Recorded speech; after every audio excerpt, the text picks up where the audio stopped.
You could do it. Yeah, I could just sit up here all day and do those things.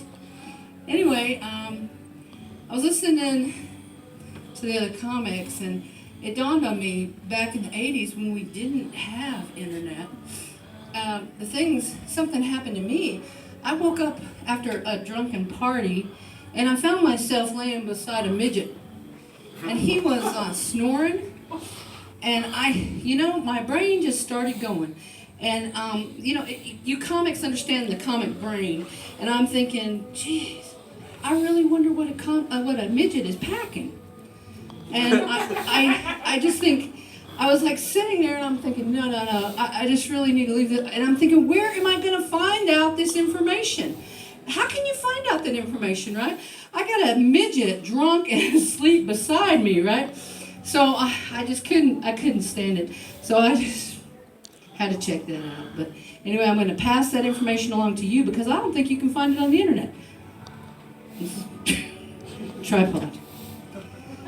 Okay, so anyway, and Marty, he really thought that that Maverick's mother was 14. Okay, she told him she's 14, even though she was 10. Okay, I am a sexagenarian. Okay, that sounds really, really hot, but that actually means that I am in my 60s. And when you're in your 60s, stuff happens that's different. Okay, so my kids, I have a son that's 40, and I have a daughter that's 32. And they were at my house the other day, and they were telling me that they thought I had dementia. I'm like, why do you think I have dementia? They said, because you repeat everything 3 times. Now, if you're a parent, you're going to get this.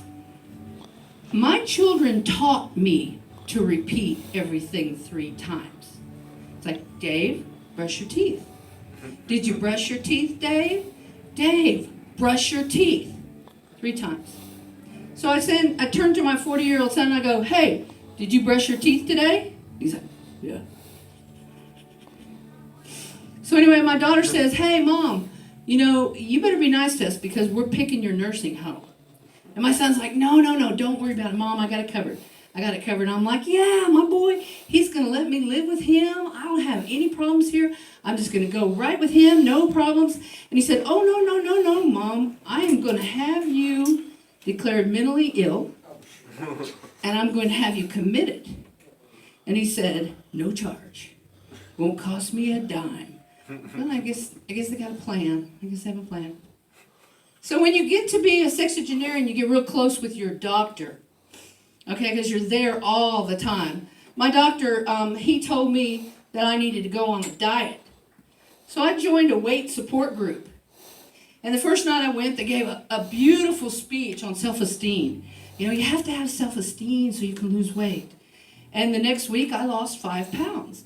Well, this was a 2-part series on self-esteem. And after the second program, they gave me a trophy that said, Biggest Loser. I'm like, yeah, and all my new friends are losers too, right? So my doctor said, you know what? He said, you really need to exercise more.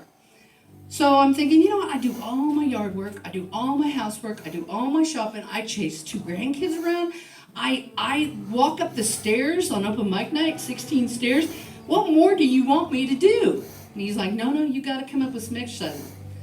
So I bought a vibrating plate. Have you seen those things? You might have seen the belts back in the 50s. The lady lean back and it'd shake you. Okay, well, there's a plate that it oscillates. And you stand on it, and it just oscillates you for 10 minutes at a running speed. First time I did that thing for 10 minutes, my grandkids laughed their asses off for 10 minutes. My grandson, he's 2 years old. He's supposed to have the attention span of 2 to 3 minutes. He laughed for 10 minutes. And when I was finished, he'd come over there and start hitting on me. And he said, go, go, go. My granddaughter, I noticed she was coming in the front door, and she was bringing her friends with her, and she was coming through the house. And after the 6th kid come through, I looked out there, and I seen the kid give her $1. And I'm like, you owe me $3, little missy. I guess that's how Barnum and Bailey got their start. But anyway, when you get old too, he's talking about his cat. You get close to your minister also. So call my minister and I say, hey, could you come over and pray with me? My cat's got a hairball. And he's like, I thought your cat died like 5 years ago. I said, well, he did, but I feel real close to the neighbor's cat.